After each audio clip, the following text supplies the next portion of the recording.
ఓ ఎల్లవా మీ పొల్ల ఎక్కడ చదువుతుందే?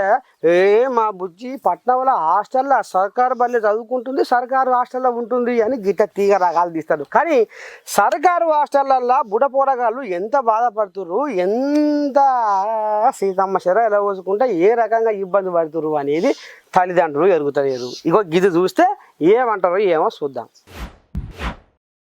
ఇక ఇప్పటికే సర్కారు హాస్టళ్ళల్లో ఉప్పు లేదు, కారం లేదు, ఈ సప్పిడి కూడు తిని మేము ఎట్లా చదవాలి, ఎట్లా ఆరోగ్యంగా ఉండాలని పోరగాళ్ళు తిప్పల పడుతుంటే నీ పాడైపోను గారా. మరి అందులో ఏం కలిపిర్రో ఏం చేసిర్రో, ఆ పురుగులు పడ్డ బువ్వ లేకపోతే పాసిపోయిన బువ్వ పొరగాళ్ళకి ఏమరక పోయి లట మింగితే వాంతులు విరేచనాలు అయ్యి దాకాన పాలయ్యారనోళ్ళ పైన దండం పెడితే ఇక ఈ ముచ్చట అయ్యా అమ్మకు ఎరక కాగానే పని పాడేసి పెట్టి ఓ అమ్మో వాయో ఓ బిడ్డో ఓ కొడుకు అని ఇంకో గిట్ట ఊరికొచ్చిందట హాస్టల్ కాడికి.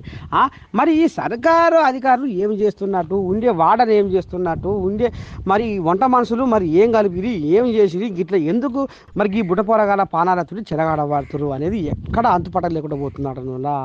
ఇప్పటికే మనం చెప్పుకున్నాం నిన్న మొన్న మన జబర్దస్త్ వార్తలలో సర్కారు హాస్టళ్లలో నాణ్యమైన బువ్వ పెడతలేరు. అగో గందుకైనా ఇంకో గిసవంటి కథలు నడుస్తున్నాయి. మరి ఈ బుడపోరగాళ్లకు ఈ రకంగా ఆరోగ్యం పాడు చేస్తే వాళ్ళు చదువు ఎట్లా చదవాలి అని కొంతమంది ప్రశ్నించినా కానీ అదే తీర్లో పోతుర్రులా.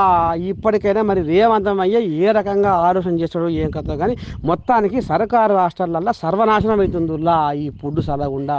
ఇగో ఇట్లా ఫుడ్ పాయిజన్ అయ్యి 16 మంది పోరగాళ్ళు వాంతులు విరోచనాలతో దవాఖాన పాలయ్యారటనులా.